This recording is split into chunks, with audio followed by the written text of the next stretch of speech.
Bienvenidos al tercer episodio de Hablando de Minería Podcast.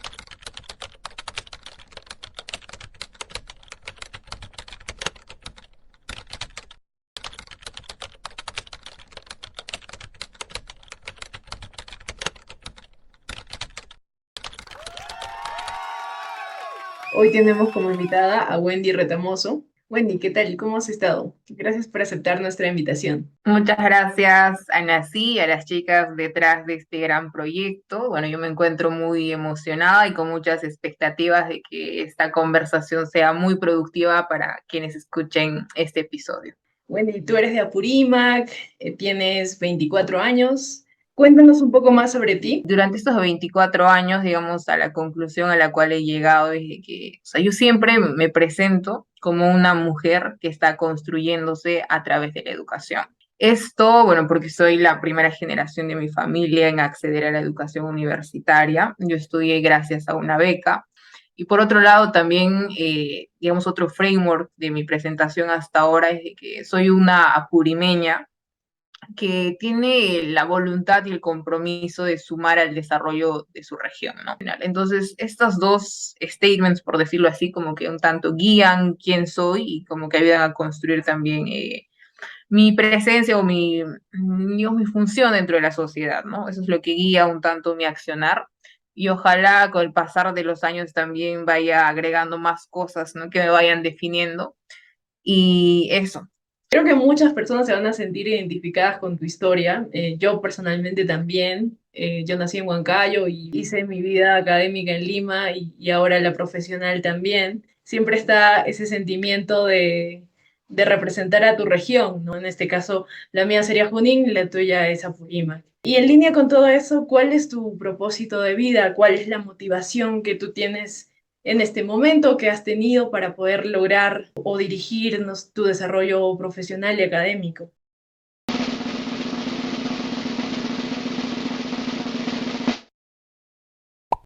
Yo entiendo un tanto el propósito de vida como este estado, digamos, ideal, ¿no? En el cual una persona pues se siente realizada, feliz, tranquila.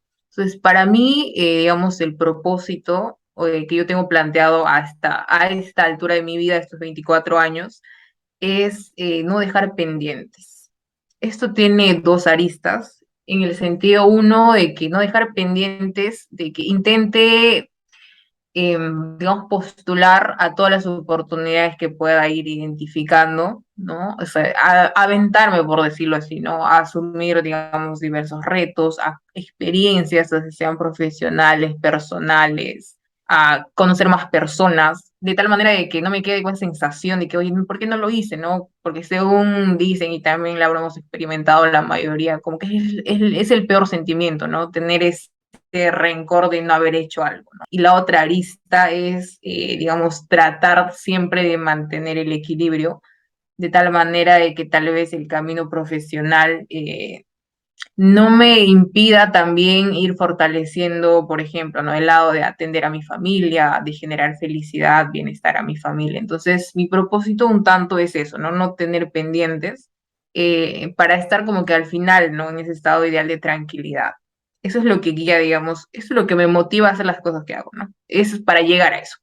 En temas de motivación, digamos, ahorita lo que me impulsa, y no sé, es la frase clásica, ¿no? De que de levantarte de la cama y hacer las cosas bien, la cual es establecer bien los cimientos para desarrollarme como una profesional referente en temas de cambio climático y sostenibilidad en el sector minero. Ese es el reto que tengo, sentar bien estas bases para recorrer esa trayectoria. Gracias por compartirnos tu propósito de vida y también tu motivación. Y supongo que en relación a eso fue que elegiste ingeniería ambiental como tu carrera profesional.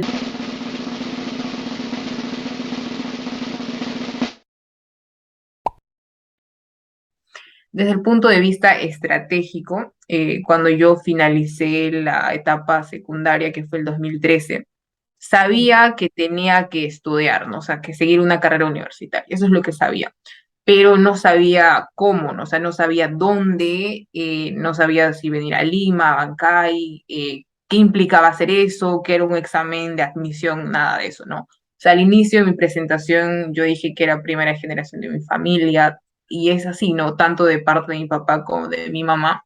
Hasta entonces, o sea, nadie había estudiado, ¿no? La educación universitaria, entonces no tenía referentes. ¿Por qué digo que fue como que estratégico?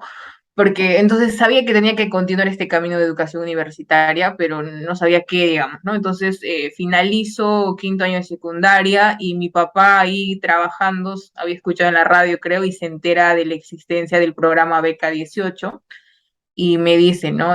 Mira, Wendy, hay este programa, voy a averiguar, él se va a Bancay. Bueno, yo después me trasladé, nací en Mochojo, que está en el distrito de Tapairihua, provincia de Aymara, en Apurímac. Luego fui a estudiar la etapa secundaria a otro distrito también dentro de la provincia, que se llama Cotarusi. Y entonces mi papá fue a Bancay, que es la capital de Apurímac, como que a averiguarse un tanto así, y ahí descubrió pues que había una sola universidad, ¿no? Había ido a, digamos, a reclutar o a dar el examen de admisión ahí, a Apurímac, que fue la USIL, y dentro de sus carreras de opciones habían ahí una lista de ingenierías, ¿no? Entonces dije, ya, bueno, esta es pues, ¿por qué? Porque al tener la beca me daba la oportunidad de financiar mis estudios, ¿no? De también me daba una manutención, entonces, o sea, esa era la opción como que correcta, ¿no? Entonces, ¿cómo elegí ingeniería ambiental? Ya sabía que tenía que ser la USIL porque era la única opción que tenía ahí, entonces fui a Bancay, entré a internet y agarré la lista de carreras que ofrecía la USIL y me puse a buscar, ¿no? Que dentro de, o sea, primero qué era USIL, ¿no? Que era la universidad, etcétera, y de qué trataba cada carrera más o menos. Entonces ahí leí la descripción, había creo que ingeniería empresarial, civil, y leí las descripciones, ¿no? Entonces luego llegué a la descripción de ingeniería ambiental y hasta ahora todavía lo recuerdo, ¿no? Decía aquella carrera que te va a brindar como que la capacidad de resolver problemas globales en interacción, pues, ¿no? De la variable social, económica y ambiental. Entonces ahí leí eso y dije, interesante, o sea, me gustaba como que, me parecía ambicioso, ¿no? Ese concepto, digamos, que le pusieron ahí, porque cuando leí las demás carreras, por ejemplo, decían, ¿no? Construcción y algo así, me parecía como que más limitado, ¿no? Entonces dije, wow, bacán. ¿Y qué me gustaba hacer a mí? A mí siempre me gustaba como que, digamos, dirigir, plantear, digamos, la pauta, establecer soluciones, algo así. O sea, yo me sentía muy cómoda en ese tipo de ambientes y tal vez eso cómo lo aplicaba, ¿no? Por ejemplo, yo fui desde presidenta, ¿no? De mi salón, fui fiscal escolar, fui brigadier general, luego también fui capitana del equipo de vóley, entonces como que siempre era ese rol, ¿no? De, ay, ¿qué vamos a hacer? Hay que hacer esto, o sea, me gustaba hacer eso, ¿no? Entonces, al leer el concepto que decía como que plantear soluciones para eso y que necesitaba la interacción de varias cosas, dije, esto me puede gustar, o sea, esto me gusta, ¿no? Entonces fue como que ahí que elegí finalmente ingeniería ambiental dentro de en una cabina de internet, ¿no? Viendo ahí que el concepto que más pegaba conmigo. Creo que a veces a esa edad, como saliendo del colegio, mucha gente no tiene muy claro qué es lo que va a hacer en el futuro y sobre todo hay una gran presión de que la carrera que elijas va a definir un poco no el éxito que tengas, ¿no? A veces se tiene como que esa idea preestablecida. Creo que es un problema que está hasta ahora, a veces el hecho de que de tanta premura porque elijas en qué vas a desarrollarte en el futuro, ¿no? Pero qué bueno que tú tenías al menos bastante en claro ese tema de que te gustaba ser una líder, que te gustaba, por ejemplo, hace unos momentos me decías que eras una persona que vive con muchas reglas, entonces ahora que me contabas que eras brigadier, yo te imaginaba súper estricta también. Y ahora que nos contaste sobre la carrera que elegiste y cuál fue el proceso, cómo y por qué, quería preguntarte cómo inició tu experiencia laboral, si inició durante tu etapa universitaria o cómo es que tuviste la primera oportunidad de trabajo.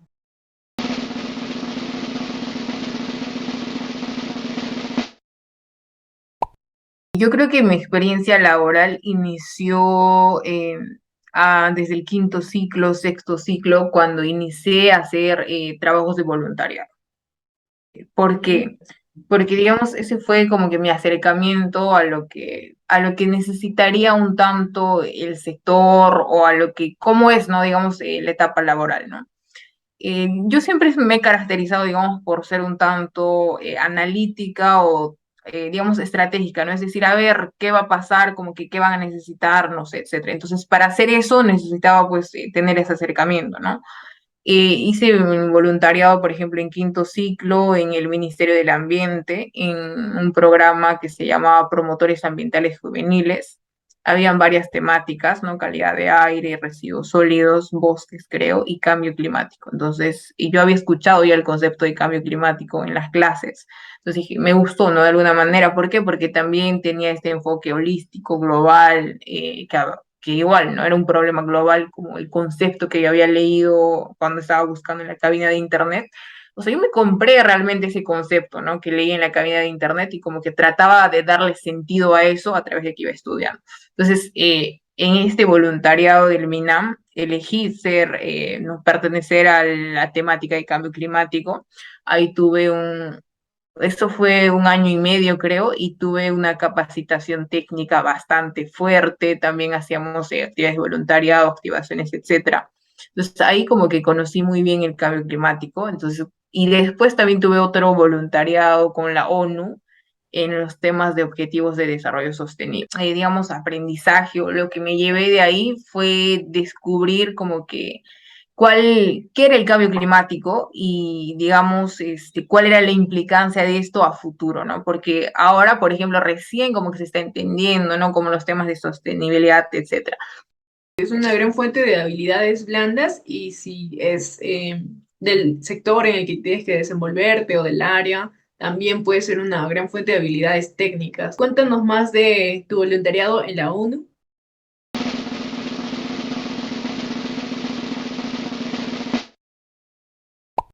Después de eso, tuve otro voluntariado con la ONU, donde fui capacitadora en los Objetivos de Desarrollo Sostenible. Eso fue el 2018, me parece, 17. Y bueno, los Objetivos de Desarrollo Sostenible se habían publicado los nuevos recién en el 2015, entonces había este reto grande de que toda la sociedad, la academia, las empresas se enteren, ¿no? De qué era esto y cómo cada uno podía sumar a eso. Entonces, ese era el reto que había identificado la ONU y, bueno, contactó, pues, ¿no? Nosotros los voluntarios para ayudar a difundir esto, ¿no? Entonces, hicimos capacitaciones a varios jóvenes para que igual ellos vayan replicando. O sea, lo que me dieron esos dos voluntariados fue decir, bacán, esto es la sostenibilidad y necesitamos de que, para que las cosas, digamos, sucedan abajo, que es la parte operativa, ¿no? El monitoreo de calidad ambiental, agua, aire, suelo, residuos, etcétera. Necesitamos que haya gente arriba, o sea, decir, no sé, en las mesas de decisión, ¿no? El comité ejecutivo, los gerentes generales, gerentes de línea, etcétera, que entiendan esto, ¿no? Que entiendan la importancia, la necesidad del tema de que pues tenga una operación sostenible, de que cumpla con los estándares ambientales, sociales. O sea, pensar, de que es necesario pensar estratégicamente desde arriba. A mí, el input que yo saqué de esas experiencias fue eso. Entonces, ¿para qué me sirvió eso? Para direccionar mi búsqueda, para direccionar mi primera búsqueda laboral. Es decir, yo sabía cómo quería iniciar mi camino profesional y qué rumbo le quería dar, ¿no? Era un tema recientemente nuevo, digamos, y no había en lo que yo estaba buscando, ¿no? Aún no habían opciones laborales en eso y tenía por otro lado, digamos, la presión de adquirir la primera experiencia profesional porque era un requisito para graduarse. Entonces, y busqué todo hasta el 2018, todo ese año, y no encontré ninguna opción. Y yo decía, pero tengo un buen perfil, etcétera, pero no había lo que yo buscaba, ¿no? Entonces tuve que ser persistente para tal vez no iniciar por la presión de cumplir simplemente en algo que no me gustara y que definitivamente pues iba a marcar de alguna manera el hito de mi carrera, ¿no? Todo el 2018 no encontré, no encontré ninguna oportunidad laboral y después en enero del 2019, cuando había ido de vacaciones a Cotarusi, en Apurímac, y por ahí así buscando igual en LinkedIn veo una oferta que es de KPMG, que también es otra de las Big Four, y había el puesto para practicante preprofesional de sostenibilidad. Tenía mi corazón minero, seguramente mis compañeros de la universidad que también saben, y yo siempre, cualquier, no sé, asignación, trabajo que había, siempre era enfocado al sector minero, ¿no? Siempre hablaba de minería, etcétera, y ese era otro como que de mis planes, ¿no? Trabajar en el sector minero, pero también tenía este tema de sostenibilidad. Entonces decía, a ver, ¿de qué manera puedo hacer como que o seguir desarrollándome en temas de sostenibilidad, etcétera, en el sector minero? Entonces llegué a la conclusión de que hacer eso pues era a través del área de relaciones comunitarias, ¿no?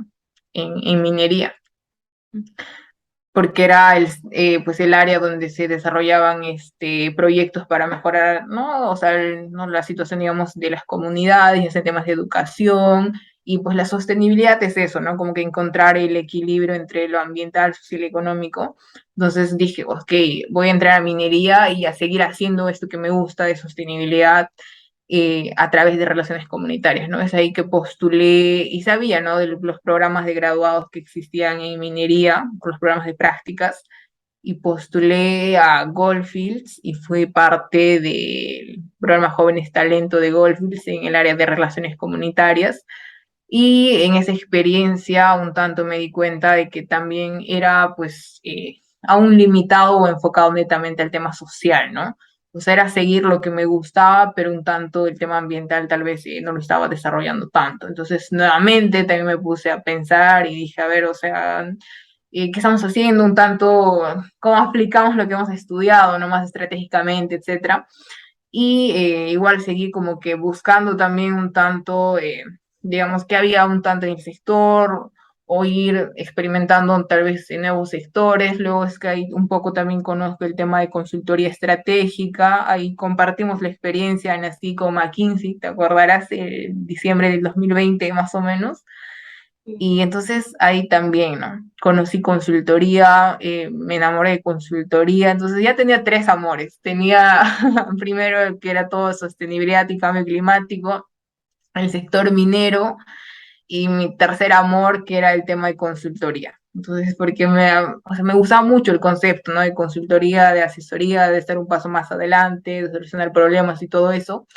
Y después, mágicamente, en febrero de este año, he encontrado el lugar donde puedo aterrizar esas tres cosas, que es en Ausenco, donde actualmente tengo el puesto de especialista junior de cambio climático y sostenibilidad.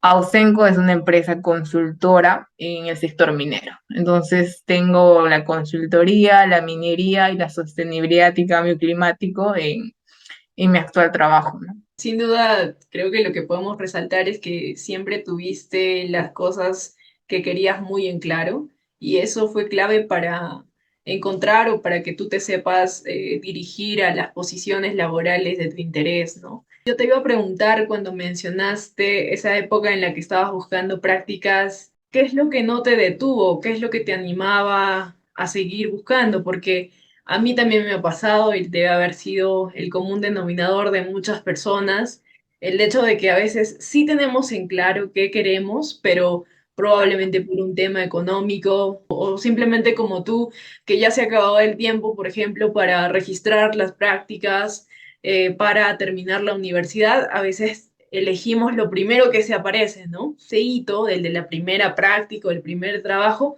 muchas veces te predispone a lo que vas a dedicarte, ¿no? Eso, ¿no? ¿Cómo yo sobrellevé eso? Es, a ver, entonces dije, ya, yo sé que la tendencia es esta, ¿no? O sea, tarde o temprano, o sea, va a llegar, entonces como que espérate, pero mientras tanto, ¿qué haces? Un tanto le di como que sentido a mi accionar de esos días, ¿no? Seguí haciendo, digamos, voluntariado, pero un poquito más profesional, se podría decir.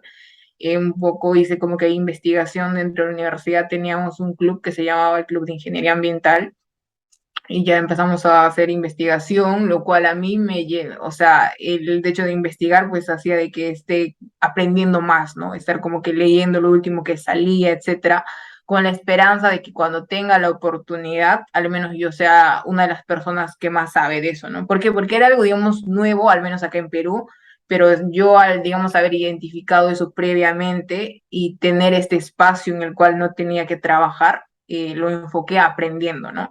En este lapso que tuve entre Goldfields y Ausenco, por ejemplo, redacté algunas columnas y artículos en temas de cambio climático, los cuales también tuve la oportunidad de publicar en el Giminas y prepararme básicamente, ¿no? Y una vez que tuve la oportunidad ahora en Ausenco, por ejemplo, ¿no? Aquí en la oficina de Lima, pues yo soy una de las personas, digamos, que más sabe, ¿no? Y no lo digo por egocéntrica ni nada, sino porque es la realidad, ¿no? Que más sabe en temas de cambio climático y lo cual también me está dando a mí la oportunidad un tanto de resaltar o de abanderarme con este tema que es súper necesario para la industria actual y para todos los sectores.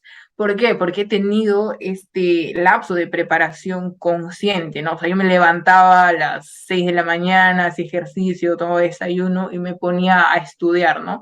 Bueno, al mismo tiempo que también iba redactando mi tesis en este tema, entonces ya tenía yo el sustento de decir, ok, yo quiero este tema, pero también tengo el conocimiento técnico, ¿no? Que lo he adquirido como que en este lapso. Entonces, en síntesis, en conclusión, yo diría, si ustedes tienen claro qué es lo que quieren, trabajen, sigan capacitándose, adquiriendo el sustento para que ustedes digan que yo estoy en ese sector, ¿no? Yo quiero ser esto, yo quiero dedicarme acá, y si tú quieres dedicarte en eso, ¿por qué no puede ser tal vez el mejor o el más, no sé, el más, digamos, el que tenga la mayor capacidad de guiar ese camino, ¿no? Y todavía más que son aún temas, digamos, un tanto nuevos o no nuevos, pero prepárate, ¿no? Entonces, hasta que te llegue la oportunidad, porque si tú tienes claro lo que tú quieres, la oportunidad sí te va a llegar. Valoro mucho el hecho de que nos hayas compartido, que justo en los momentos, en los desafíos más grandes, en los momentos donde parece que todo pinta mal y solo queda la opción de rendirse, está bueno sacar a relucir justo el propósito de vida que uno tiene, las cosas que quiere hacer, en quién se quiere convertir y empezar a trabajar en ello, ¿no? Y como que no ver la situación como una situación de derrota, sino al contrario como una oportunidad para poder prepararse y ser alguien mucho mejor o ser el mejor, ¿no? Como tú lo has dicho. Desde tu perspectiva, ya centrándonos un poco en el sector minero, ¿cuáles son los desafíos que se vienen en los siguientes 5 años o en la actualidad? ¿Cómo es que los jóvenes o el público que desea desenvolverse en el sector minero puede tomar estos desafíos, así como tú tomaste el tema de la sostenibilidad, ¿no? Y hacer parte como el proyecto de vida que cada uno tiene?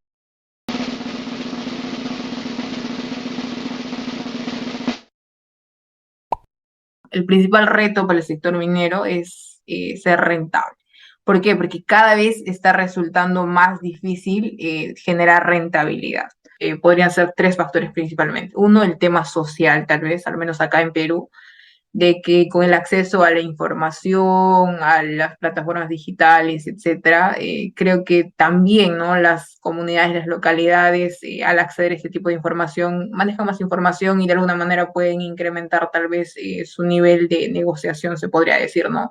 Ya sea esto de una manera correcta o incorrecta, pero ya hay eso, ¿no? O sea, hemos visto el tema de paralizaciones en varias de las empresas mineras y esto pues va a seguir, ¿no? O tal vez las comunidades que van a necesitar un replanteo de cómo se está invirtiendo, cómo se están haciendo los programas sociales, etcétera, ¿no? O sea, la exigencia va a ser mayor y creo que uno de los retos de la empresa minera o de las empresas mineras, en realidad todo el sector, es cómo reformulo eso, ¿no? O sea, cómo yo voy a establecer esta nueva manera de relacionarme, de plantear el desarrollo, qué tengo que hacer, ¿no? Ese es como que uno de los retos. Y el otro reto también que identifico es el tema de la digitalización, nuevas tecnologías, el uso de datos. ¿Por qué? Porque la incertidumbre del escenario actual, no estamos ahorita en una guerra en Europa, podría surgir tal vez otra pandemia, hace de que el sector minero también apunte hacia eso, ¿no? A una adquisición rápida de estas nuevas herramientas, igual con el mismo objetivo también de que sea más herramienta digital, el tema de machine learning, etcétera, optimizo procesos, reduzco costos y por ende también apunto a mayor rentabilidad. Y el otro tema más asociado a mi expertise, digamos, es el tema del cambio climático, ¿no? El cambio climático desde tres puntos de vista. Uno, desde el tema de adaptación, o sea, ya es evidente, hay sustento científico de que, o sea, los cambios, pues, a nivel de los diversos parámetros meteorológicos están sucediendo, ¿no? Por ejemplo, puede haber mayor precipitación, no sé, puede haber sequía, que es el agua, generalmente es uno de los recursos más asociados a temas de cambio climático. Eso implica un riesgo operacional, ¿no? Es decir, que no voy a poder operar porque puede haber alguna afectación en mi componente minero, etcétera. El otro eje del cambio climático es el tema de mitigación, ¿no? O sea, la industria minera pues tiene protagonismo mundial y como tal hay stakeholders que también esperan que tenga ciertos parámetros, ¿no? Si bien se inició antes con el tema ambiental, con el tema de seguridad, salud ocupacional y luego el tema social, pero ahora también, ¿no? Los accionistas, por ejemplo, u otros financistas, pues exigen de que las empresas mineras se sumen a la descarbonización, ¿no? Es decir, de que, ok, tú vas a operar, pero a costa de qué, ¿no? ¿Cómo vas a reducir las emisiones que tú estás haciendo esto? Entonces, y da igual la legislación también va a apuntar a eso, ¿no? Y un tercer eje es el tema de proveer, ¿no? El reto global, digamos, a nivel de cambio climático es de que se llegue a la carbono neutralidad hacia el 2050. Y para esto, pues, se requiere del tema de transición energética, ¿no? Es decir, dejar de utilizar todo lo que son los combustibles fósiles y experimentar otras alternativas, ¿no? Una de estas alternativas, por ejemplo, es el tema de electrificación y para lograr eso, los metales que produce la minería son clave para lograr eso, ¿no? Entonces, la minería que tiene que aportar a esta transición para lograr esta meta global, pero al mismo tiempo también tiene que saber reconocer de que puede haber una, no sé, una precipitación excesiva que puede afectar, ¿no? Su operación, igual también tiene que empezar a mitigar los gases de efecto invernadero.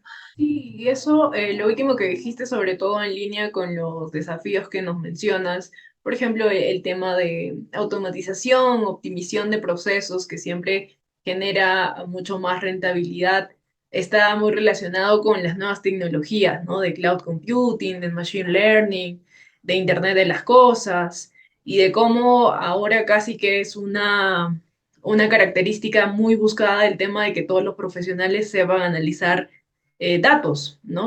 Yo creo que no solo son desafíos del sector minero, sino que son desafíos casi que en toda industria, ¿no? El tema de la digitalización hemos visto que ha afectado a todo el país, al sector educación, al sector minero, al sector energético, etcétera, y todos han como que se pusieron un poco las pilas para, por ejemplo, manejar toda la operación a distancia, ¿no? Teniendo ese conflicto de que las personas no podían estar en el mismo espacio o los espacios estaban limitados, ¿no? Tenemos identificados los desafíos y creo que no va a ser difícil encontrar no una, sino muchas soluciones. Y en línea de hablar con el futuro y con tus propios planes, ¿qué es lo que tú planeas hacer como profesional? ¿Qué es lo que se viene para Wendy?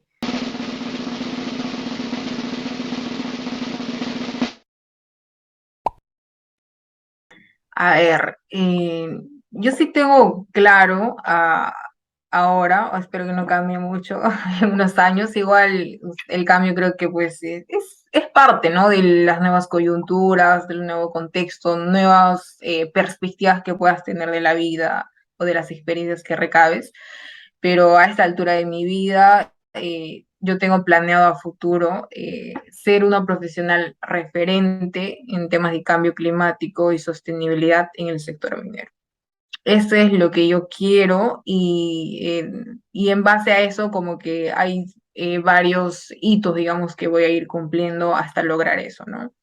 Si lo digo así es porque he tenido un trabajo detrás de, ¿no? O sea, he pensado, he analizado un tanto las tendencias, lo que me gusta, lo que he venido haciendo para llegar a esa conclusión. Y bueno, también otra motivación es seguir generando o identificando espacios para poder sumar, ¿no? Al desarrollo un tanto de mi región. Quiero iniciar por ahí, o sea, Purímac pues es una región minera, pero con muchísimos retos. En mi contexto mismo también tengo muchos, digamos, retos personales ahí en mi comunidad que quiero sumar también a través de la política, ¿no? O sea, también eso es algo que quiero rescatar acá, de que, o sea, todos somos a ver, para que un país funcione de alguna manera necesitamos elegir bien a los gobernantes, ¿no? Entonces también es otro de los retos próximos que tengo acá en las elecciones regionales que van a ser próximas. Entonces va a dos cosas, ¿no? Seguir fortaleciendo mi perfil profesional, ya sustentado ahí un tanto en los que les venía compartiendo ahora, y el otro tema también es seguir generando espacios y oportunidades pues, para seguir sumando a mi región, ¿no? Muchos éxitos en los planes que nos has mencionado. Sin duda, tal como tener muy en claro el propósito de vida, también es planear un poco el futuro que esperamos tener, ¿no?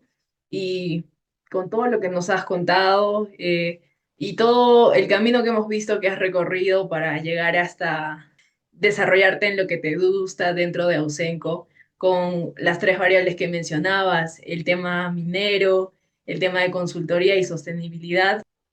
Ya casi terminando, tenemos una dinámica dentro de Hablando de Minería que trata de preguntarle a cada invitado que viene si tuvo algún mito del sector minero que luego de pertenecer a él descubrió que era falso, ¿no? Esto lo preguntamos porque a veces muchos de esos mitos detienen un poco la postulación de una persona a una carrera o a un trabajo relacionado al sector minero. Como decías tú, a veces está un poco mal visto, de repente por el tema de desinformación, ¿no? Este año tuvimos a las tres principales minas paralizadas durante buen tiempo, entonces esto nos da un claro ejemplo de cómo es que de repente la desinformación o el hecho de tener los prejuicios contra la minería legal y la minería responsable, pues lleva a grandes catástrofes, ¿no? Entonces, quería consultarte si tú dentro de tu previda profesional tenías algún mito relacionado a minería.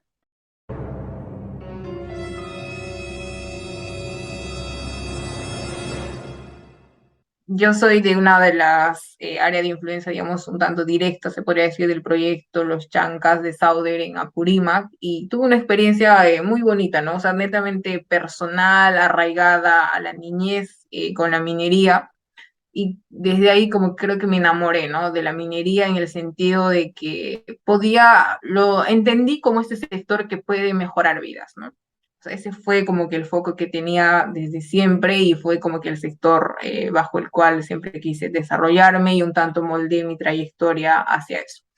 Antes de entrar en minería, digamos que el mito que yo tenía es que es un sector tradicional. Es lo que siempre he escuchado y todavía escucho hasta ahora. Y para mí esto es un mito porque es un mito que se está desconstruyendo en estos últimos años. Y yo creo que importante también parte de acabar con los mitos es ir como que reformulando esto, ¿no? Digamos, o ya no seguir hablando de esto como algo, ¿no? Por ejemplo, en el tema de las brechas de género también, ¿no? Es como que un sector netamente masculino. Entonces creo que ya no es tanto así, ¿no? ¿Por qué digo que era un mito para mí que el sector minero es un sector tradicional? Porque actualmente, ¿qué es lo que estamos viendo, no? Que el sector pues está poniendo las pilas para implementar herramientas de digitalización, optimización, machine learning. Son casos prácticos, ¿no? Que vemos. ¿Y por qué está sucediendo esto? Porque veo que hay gente joven con talento que está apostando por el sector y en transformarlo, ¿no?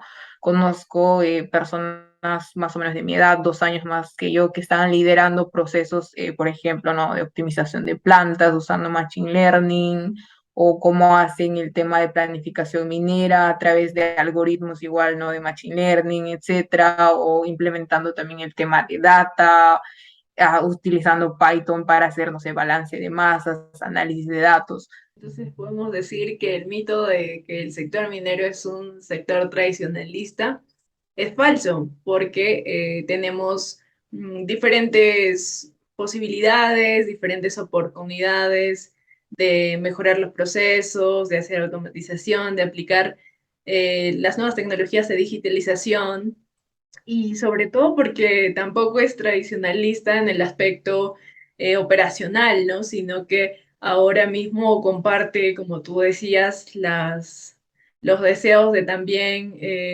reducir la brecha de género, de tener una mejor incidencia en los temas relacionados a comunidades, del cambio climático. Entonces, es un sector exigente y como tal no puede darse el lujo de de ser estar estático, ¿no? Así es. exacto, Entonces, exacto. yo creo que quienes planean ingresar o ingresan al sector minero van a tener una oportunidad para hacer cambio. ¿Cómo aportas a la reducción de la brecha de género? ¿Te consideras un agente importante, un agente transformador? ¿Cuál es tu posición respecto a este tema? En hablando de minería, sabes que estamos conformadas por mujeres. La iniciativa salió del programa Calpaguarmi de la organización Women in Mining.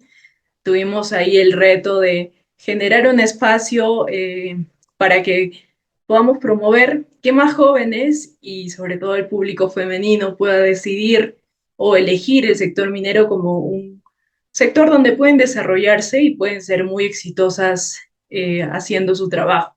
Entonces, por eso te hacemos la pregunta, ¿cómo es que aportas tú a la reducción de brecha de género?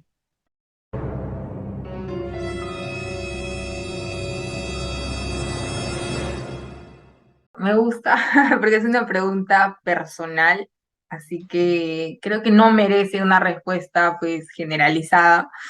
A ver, yo creo que, a ver, aporto uno desde el inicio que te decía, ¿no? De que soy primera generación en mi familia en acceder a la educación universitaria y es importante de que haya, digamos, referentes, ¿no? De que cualquier persona cuente con alguien arriba o que esté, no sé, años más adelante y que diga, ah, ya, ok, eso se puede hacer o algo se puede hacer así, ¿no? Y el año pasado, por ejemplo, una de mis, bueno, es una primita, ¿no? De allá de Cotarusi, que el colegio en el cual estudié, me escribió, ¿no? Y me dijo, o sea, voy a postular a beca 18, cuéntame cómo es tu carrera, ¿no? ¿Qué es lo que tú haces? Entonces, lo que hice fue, le escribí una carta, ¿no? Le escribí una carta y a detalle explicándole detalladamente qué consistía mi carrera, qué es lo que podía ver, algo más personalizado, puntual y se lo mandé en PDF para que lo leyera. Y después me enteré de que se había ganado la beca y de que ahora está estudiando ingeniería ambiental en la Universidad Cayetano Heredia, me parece, y que le está yendo súper bien, ¿no? Entonces, creo que, o sea, tener ese nivel, ¿no? De guiar a alguien ya es hacer el cambio, ¿no? Creo que en ese aspecto compartimos varias similitudes. A mí me gusta mucho enseñar. Estoy consciente de que, por ejemplo, en mecatrónica no hay muchas mujeres. Me Y gustaría mucho que más mujeres decidan estudiar ingeniería mecatrónica, mecánica, eléctrica, etcétera, y que se animen por una carrera STEM, ¿no? Entonces, desde mi lado, por ejemplo, yo trato de enseñarles cómo es que puedes armar un pequeño robot usando Legos, usando electrónica básica, prender LEDs y ese tipo de cosas. Creo que ver también tu carrera aplicada en algo muy simple, pero que puede transformarse en algo gigante, es también muy motivador. Ok, Wendy, muchas gracias por compartir tu experiencia con nosotros, con todo el público de Hablando de Minería. Para finalizar, ¿te gustaría mencionar algo, dar alguna recomendación final? O en el caso nos das tus redes sociales para que... sí, a ver, igual siempre creo que como dicen, ¿no? La gratitud es el lenguaje del corazón y yo quiero agradecerte a ti, Ana, sí, nos conocimos ahí por McKinsey, ¿no? Por cosas y ahora estamos acá. Y también quiero felicitar y agradecer a cada una de las personas que estén escuchando este podcast. No sé si será tal vez tarde, noche, que lo estés haciendo, cualquier cosa que estés haciendo, pero gracias por estar ahí y ojalá te lleves alguna enseñanza, ¿no? Si hay algo que hizo eco contigo es porque probablemente esté relacionado con algo que estás trabajando ahí. Eso, si te has llevado algo, no sé, una idea, estaré muy agradecida y ojalá pueda generar algún impacto en tu vida.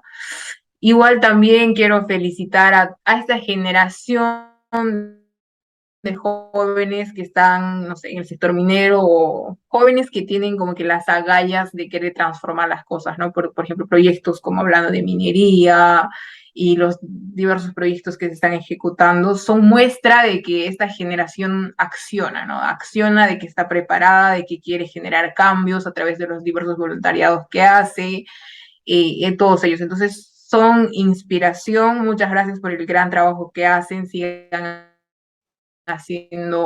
haciendo eso, ¿no? Porque más allá del aporte que le puedas dar al sector o a tu familia, es así como se construye un país, ¿no? Entonces creo que como jóvenes tenemos también esa responsabilidad de sumar a nuestro país y todos siempre somos referentes, ¿no? Todos somos referentes de alguien, siempre tengamos eso en mente y nunca paremos de aprender, sigamos educándonos con compromiso hacia nuestra familia, hacia nuestro trabajo y hacia nuestro país.